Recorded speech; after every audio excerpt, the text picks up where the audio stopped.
मैं प्रकाश आपका स्वागत करता हूं आपके अपने करंट हेवन के यूट्यूब चैनल पर। दोस्तों आज है 19 मई। 19 मई 2021 से जितने भी इम्पोर्टेंट करंट अफेयर के क्वेश्चन बने हैं प्लस स्टैटिक जीके और फैक्ट, जितने भी इम्पोर्टेंट महत्वपूर्ण फैक्ट्स हैं सब देंगे हम आपको। और लास्ट में एक ऐसा टॉपिक लिया जाता है जो आपके सारे एग्जाम्स के लिए महत्वपूर्ण होने वाला है, चाहे आप जिस एग्जाम्स की प्रिपरेशन करते हो, चाहे SSC, railway, bank, UPSI, C TET, UP TET, super TET, चाहे जिस भी एग्जाम्स की तैयारी करते हो, स्टेट पीएससी तक आपको यहाँ से ही क्वेश्चन देखने को मिलेगा। 99% चांस होंगे कि आपको इस एक वीडियो से क्वेश्चन देखने को जरूर मिलेंगे। दोस्तों लाइक, शेयर, सब्सक्राइब और बेल आइकन पर क्लिक करना है आपकी जिम्मेदारी होगी। और जितने बच्चे नए जुड़ रहे हैं उनसे एक बात जरूर कहना चाहूंगा, वह रेगुलरिटी जरूर बना लें। दोस्तों रेगुलर बना लीजिए क्योंकि रेगुलरिटी ही आपको सक्सेस दिला सकती है। तो चलिए आज का पहला क्वेश्चन, हाल ही में किस देश का मार्स रोवर झुरोंग मंगल ग्रह पर सफलतापूर्वक लैंडिंग किया है? यह किस देश का है झुरोंग, इसके बारे में बताना है आपको। यह है दोस्तों चीन का।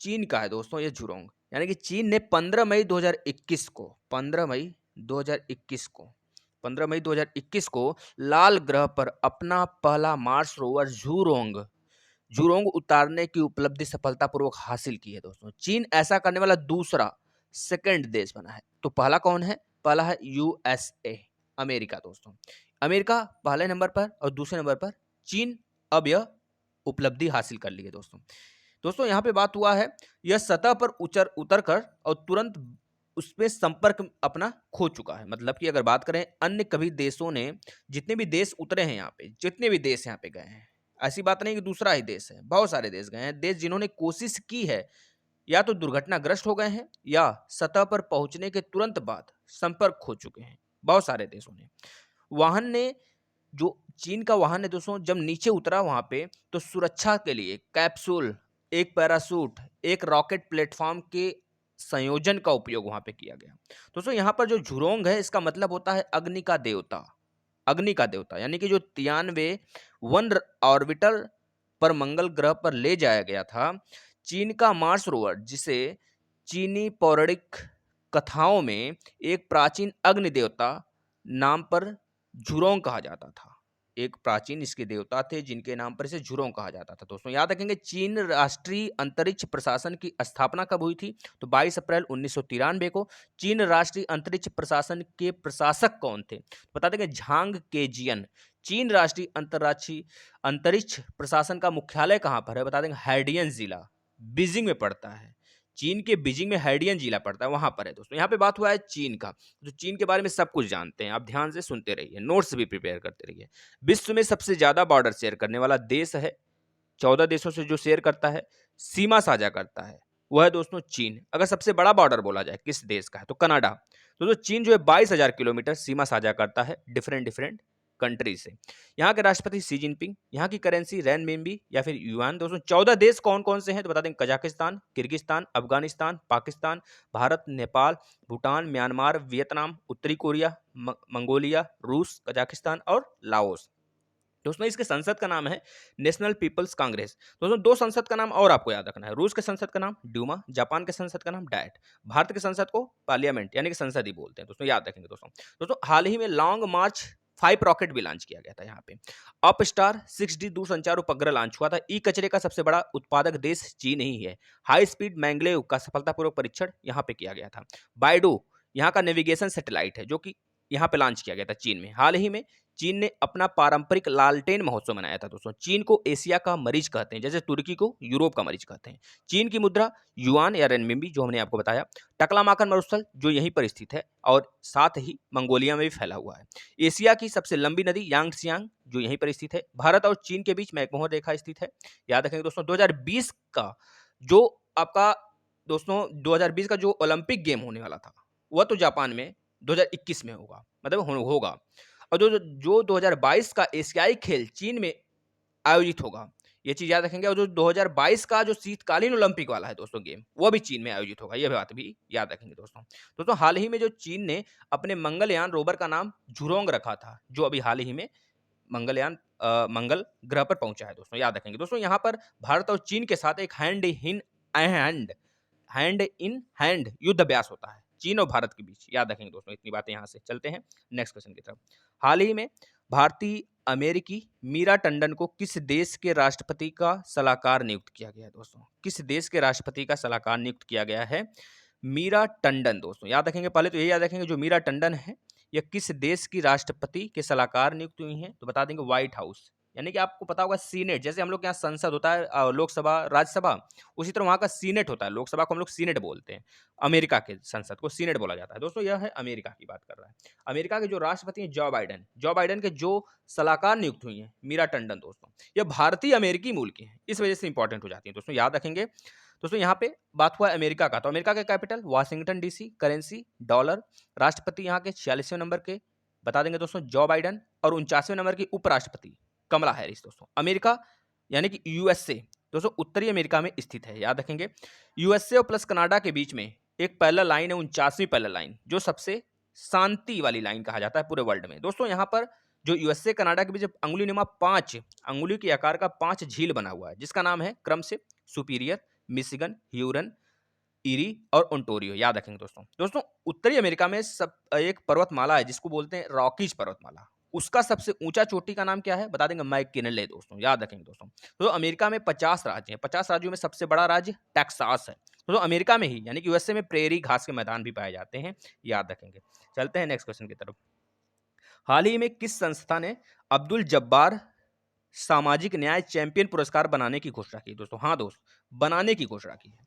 अब्दुल जब्बार सामाजिक न्याय चैंपियन पुरस्कार बनाने की घोषणा की है। ऐसा कौन सी संस्था है? तो आप बता देंगे दोस्तों एनबीए। कौन सी संस्था है? एनबीए बता देंगे। एनबीए का फुल फॉर्म क्या हो जाएगा दोस्तों? बता देंगे नेशनल बास्केटबॉल एसोसिएशन। ये एनबीए का फुल फॉर्म दोस्तों हो जाएगा। दोस्तों यह बनाने की घोषणा की, कुछ बात सर समझ में नहीं आ रहा है दोस्तों। इसका मतलब यह हो गया जो आपके अब्दुल जब्बार थे दोस्तों, खिलाड़ियों का बहुत ज्यादा सम्मान के लिए मतलब जाने जाते थे, उनको बहुत ज़्यादा सम्मान से जाना जाता था, क्योंकि दोस्तों वह बहुत सारे कॉलेज जो जितने भी खिलाड़ी रहते थे उनका बहुत ज़्यादा योगदान करते थे, उनका बहुत हेल्प करते थे। इस वजह से इनको सामाजिक तौर पर इनके नाम पर ही अब्दुल जब्बार सामाजिक न्याय चैंपियन पुरस्कार से मतलब कि इनके नाम पर ही एक पुरस्कार शुरू कर दिया गया। दोस्तों याद रखेंगे कौन सी संस्था ने शुरू किया है? NBA, national basketball association. अब एनबीए की स्थापना कब हुई थी? तो बता देंगे 6 जून 1946 को हुआ था दोस्तों, याद रखेंगे। न्यूयॉर्क यूएसए में हुआ था। यूएसए का एक राज्य है न्यूयॉर्क, वहां पर हुआ था। एनबीए के आयुक्त कौन है? एडम सिल्वर है। एनबीए का मुख्यालय न्यूयॉर्क संयुक्त राज्य अमेरिका में ही स्थित है, याद रखेंगे मित्रों। चलते हैं नेक्स्ट क्वेश्चन की तरफ। हाल ही में विश्व उच्च रक्तचाप दिवस कब मनाया गया दोस्तों? विश्व उच्च रक्तचाप दिवस कब मनाया गया? यानी कि ब्लड प्रेशर डे आपसे पूछ रहा है दोस्तों, हाइपरटेंशन जिसे बोलते हैं, ये कब मनाया गया है? तो बता देंगे दोस्तों यह मनाया गया 17 मई को मनाया गया। कब मनाया गया? 17 मई को मनाया गया दोस्तों। हाइपरटेंशन जिसे बोलते हैं हम लोग ना, हाइपरटेंशन, यह मनाया गया दोस्तों 17 मई को। दोस्तों 17 मई को मनाया गया है। यह पहली बात है कब शुरू हुआ था और क्यों मनाया जाता है? तो बता देंगे दोस्तों जो दुनिया भर में बढ़ते रक्तचाप के बारे में जन जागरूकता को बढ़ावा देने और सभी देशों के नागरिकों को इस मूक हत्यारे को रोकने और नियंत्रित करने के लिए प्रोत्साहित करने के लिए मनाया जाता है। यह बात याद रखेंगे। यह दिवस कब पहली बार मनाया गया था, मतलब कब से शुरू हुआ था? तो बता देंगे मई 2005 से शुरू हुआ था दोस्तों, याद रखेंगे।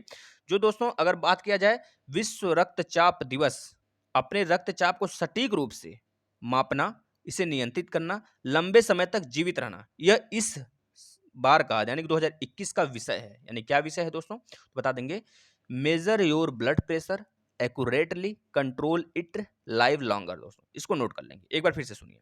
2021 के ब्लड यानी कि वर्ल्ड हाइपरटेंशन डे यानी कि विश्व रक्तचाप दिवस का जो थीम है क्या है दोस्तों? Major your blood pressure accurately, control it, live longer, याद रखेंगे दोस्तों। चलते हैं नेक्स्ट क्वेश्चन की तरफ। हाल ही में 17 से 23 मई तक कौन से नंबर का संयुक्त राष्ट्र वैश्विक सड़क सुरक्षा सप्ताह मनाया जाता है दोस्तों? याद रखेंगे, मनाया जा रहा है, अभी स्टार्ट हुआ है ना। तो बता देंगे दोस्तों यह है 6वें नंबर का।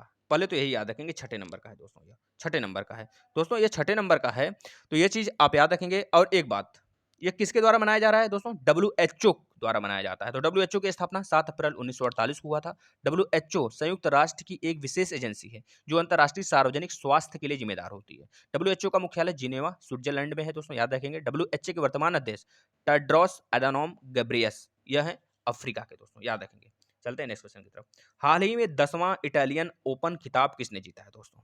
तो बता देंगे, ये 10वां इटालियन ओपन खिताब जीतने वाले हैं आपके राफेल नडाल दोस्तों। राफेल नडाल जो स्पेन के हैं दोस्तों। ये इस बार जीतकर नोवाक जोकोविच को हराकर इनकी बराबरी कर ली है दोस्तों। याद रखेंगे इतनी बातें। और जो नोवाक जोकोविच है दोस्तों, ये सर्बिया देश के हैं। याद रखेंगे दोस्तों। चलते हैं नेक्स्ट क्वेश्चन की तरफ।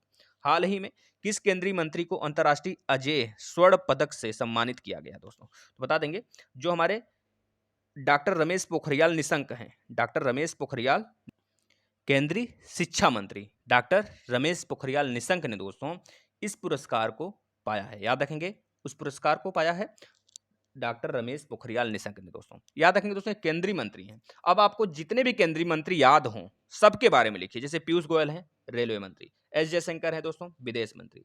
स्मृति ईरानी है, कपड़ा मंत्री। तो जितने भी आपको केंद्रीय मंत्री का नाम याद है, हमने बहुत बार रिवीजन कराया है, आपको जितना भी याद है सब कुछ कमेंट बॉक्स में आप लिख डालिए दोस्तों, जिससे आपको हमेशा के लिए याद हो जाएगा।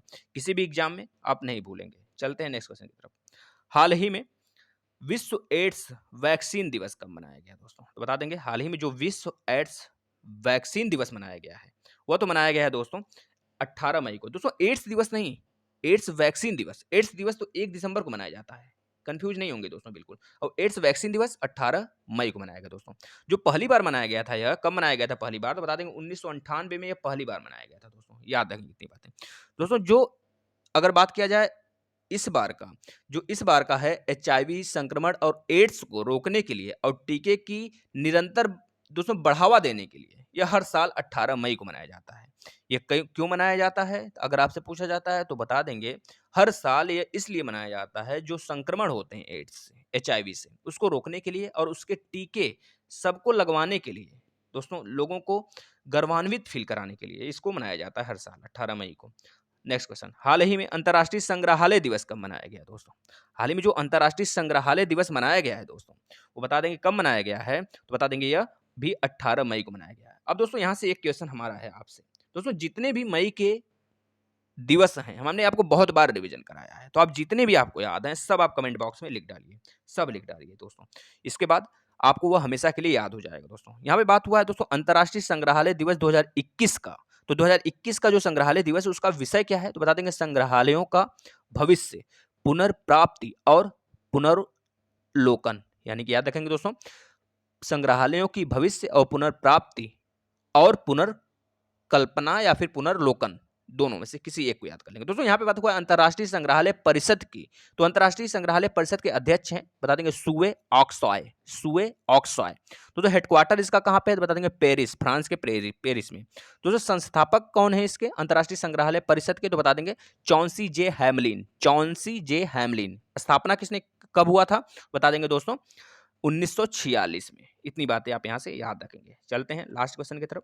हाल ही में भारत के तेजस्विनी शंकर ने ऊंची कूद का खिताब किस देश में जीता है? यानी कि आपसे यह साफ साफ पूछ रहा है कि जो ऊंची कूद हुआ है वो किस देश में हुआ है? तो बता देंगे यह दोस्तों अमेरिका में हुआ है। अब अमेरिका के बारे में हमने बहुत बार आपको बताया, अभी ऊपर भी बताया, तो आप पूरा कमेंट बॉक्स में जितना जानते हैं दोस्तों, जितना अधिक से अधिक लिख सकते हैं आप लिखिए, जिससे आपको यह रिवीजन होता रहेगा दोस्तों। कल का क्वेश्चन का आंसर आपने बहुत अच्छे से दिया था, बहुत सारे बच्चों ने डिटेल में भी नॉलेज दिया था, तो आप इसी तरह लिखते रहिए दोस्तों, जिससे आपको यह रिवीजन होता रहेगा। हाल ही में किस राज्य के पुलिस ने शुरू किया मिशन हौसला? तो आपने बता दिया Uttarakhand. Next question of the day, हाल ही में 69वीं मिस यूनिवर्स 2020 का खिताब किसने जीता है दोस्तों? आपको आंसर बताना है और फुल डिटेल में भी लिखना है दोस्तों। आज का करंट टॉपिक मतलब कि इंपॉर्टेंट टॉपिक आपका जो रहने वाला है सारे एग्जाम्स के लिए, बौद्ध धर्म के बारे में सब कुछ जानते हैं। बौद्ध धर्म के संस्थापक कौन थे? गौतम बुद्ध। चतुर्थ बौद्ध संगति के उपाध्यक्ष कौन थे? तो बता देंगे अश्वमेघ दोस्तों। महात्मा बुद्ध की जन्मस्थली लुम्बिनी वन किस महाजनपद के अंतर्गत आती है? तो बता देंगे कौशल महाजनपद। महात्मा बुद्ध की सौतेली माता का नाम प्रजापति गौतमी, जो इनकी मौसी रहती हैं दोस्तों, याद रखेंगे। बुद्ध के प्रथम 2 अनुयायी कालिका तथा तपासु, याद रखेंगे दोस्तों। बुद्ध ने कितने वर्ष की अवस्था में गृह त्याग किया था दोस्तों? 29 वर्ष की अवस्था में। महात्मा बुद्ध द्वारा दिया गया अंतिम उपदेश सभी वस्तुओं, जो इनका अंतिम उपदेश था उसके बारे में पूछ रहा, क्या था? सभी वस्तुओं क्षरणशील होती हैं, अतः मनुष्य को अपना पथ प्रदर्शक स्वयं होना चाहिए। किसे लाइट ऑफ एशिया माना जाता है दोस्तों? महात्मा बुद्ध को। चतुर्थ बौद्ध संगति किसके शासनकाल में हुआ था? बता देंगे कनिष्क, यानी कुषाण वंश का कनिष्क था, उसके शासनकाल में हुआ था। बौद्ध धर्म के त्रिरत्न कौन-कौन से हैं? बता देंगे बुद्ध, धम्म, संघ। महात्मा बुद्ध की माता का नाम माया देवी, दोस्तों याद रखेंगे। बुद्ध काल में वाराणसी क्यों प्रसिद्ध था? क्योंकि यह हाथी दाँत के लिए जाना जाता था, दोस्तों याद रखेंगे। तृतीय बौद्ध संगति कहाँ, कब तथा किसकी अध्यक्षता में हुई थी? बता देंगे पाटलिपुत्र में 251 ईसा पूर्व में। मोगलीपुत्र तिस्य की अध्यक्षता में हुआ था, दोस्तों। गौतम बुद्ध का जन्म 563 ईसा पूर्व में हुआ था। जिस स्थान पर बौद्ध को ज्ञान की प्राप्ति हुई थी वह बोध गया है, दोस्तों बिहार में पड़ता है, आपको पता होना चाहिए। चतुर्थ बौद्ध संगति के आयोजन का उद्देश्य क्या था? बौद्ध धर्म का दो संप्रदायों में विभक्त होना, हीनयान और महायान, दोस्तों। बौद्ध काल के पत्थर का काम करने वाला कहलाते थे, क्या कहलाते थे दोस्तों? कोहक कहते थे उन्हें।